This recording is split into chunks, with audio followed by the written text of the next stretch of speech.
Bushka on Blitz, and whoever you are, wherever you are, whatever you're doing, and whoever the hell you're doing it to, I hope you're doing it with a cup of tea, a pommy accent, a big bloody gun, and a quick pulse, because the Brit TDs aren't just coming, they are amongst us.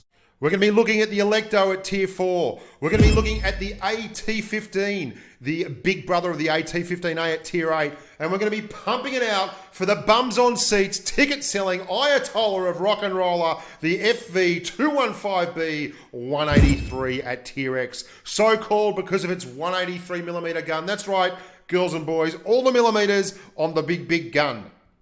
And while the FV is the patch big dog and the one everyone's talking about, where all the buzz is coming from because of its ability to one-shot lower tier and two-third health higher tier tanks, we've got to start at the bottom end. And for that, we're going to look at the Alecto, the Tier 4 British tank destroyer. It's an open-top convertible, and it's a lot like a lot of other tank destroyers at this tier. It does its best work at range. You don't want to be up close and personal with this. It doesn't have the armor to stop more than a good intention. However, it does have a high rate of fire gun, outstanding view range for its tier, and very good penetration numbers. But you're not tied into that kind of gun. If you want to change your style and derp it up a little bit, you can switch up to the 25-pound howitzer, the top tier derp gun for this tank, and you can certainly do a lot more damage. The HE on that gun itself will pump you out at about 300 per round. Of course, the penetration numbers drop drastically. So when you do derp mode engage, put your hands on your ears, put the protective goggles on and pull the ripcord. Make sure that you're firing into the unprotected sides of other tank destroyers and you will do full damage. So while the Alecto is certainly an interesting tank at Tier 4, things really start to get frantic at Tier 8. This is the AT-15, and it starts to define the British tank destroyer line for its one big thing, DPM. This tank pumps out the DPM at an outrageous 2800, which is best in tier. It also has incredible traverse on its gun, so it can actually side scrape really effectively despite the fact that it's got a middle mounted gun on a turretless TD. The gun itself couples at 2800 DPM with a crazy .30 dispersion, which again is best in tier. And guess what the aim time is? 1.7 seconds. So you can see what I'm doing here is very much the case. You'll be pushing forward into an object, moving back, side scraping off it, pushing forward again, and absolutely utilising the crazy numbers that this tank can output. It works best at distance, but it's got enough armour up front that it can defend itself well, and it can angle really effectively. It can greatly increase its effective armour.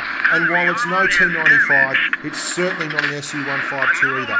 It's not so fragile like the Alecto or some of its predecessors that it can't take a bit of a buffering and keep on ticking. It's certainly a special tank, and I think the Tier 8, 9 and 10 variants of the British TDs are where things really start to take off and get interesting. Now here's the scenario. You're out in the Leo 1. You've taken one little hit, but that's fine. You've got 2/3 of your hit points left. The birds are whistling. The grass is growing. Everything's green and friendly. And out of the corner of your eye, you spy a 1350 hit point shell of justice. That's from the FV215B. High explosive squash head, ladies and gentlemen, is what we're talking about here. It's 1300 average alpha damage. This thing is going to create more forum posts than a server outage.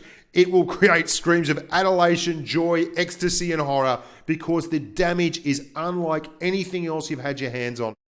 And that 310mm of AP pen on its standard rounds is more than enough to get through the Spaced Armor IS-7. It's more than enough to pen an E3, and it's certainly more than enough to pen an angled mouse.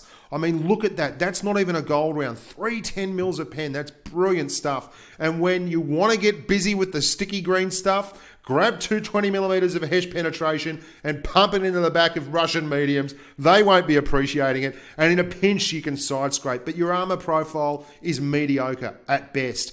What your real value and joy is returning fire in peekaboo form. Hide and only come out when you've got a full one in the barrel. And look what you can do to a good old E50M. Thanks for coming, boys and girls.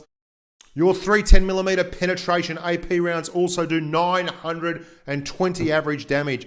And if someone's silly enough to get stuck with you in their backside, Thank you very much. It's got great traverse and it's fairly mobile for a tier 10 tank destroyer. It's certainly no Object 268, but that turret means it's very hard for mediums to get round you as opposed to, say, a T110E3 or a Jag Panzer E100. And while you can side scrape in a pinch, as mentioned before, the best part about it is that filthy big alpha that just says, no thank you, we're not buying any second place today. It's all about the gun on this one, guys. It's got massive penetration on its AP. It's got great alpha damage on its AP. It's got incredible alpha damage on its HESH. And it brings something new and nuanced to World of Tanks Blitz. And I know nuance is probably a big thing to say when it's got 1300 average alpha, but that's what it is. You've only got about 2.73 rounds a minute, and that means you're firing a shot every 20 seconds with a gun rammer. But if someone makes a mistake when Circle of Deathing you, they don't get a second chance. I'm Bushka on Blitz, and I, for one, am very happy to welcome our new British overlords.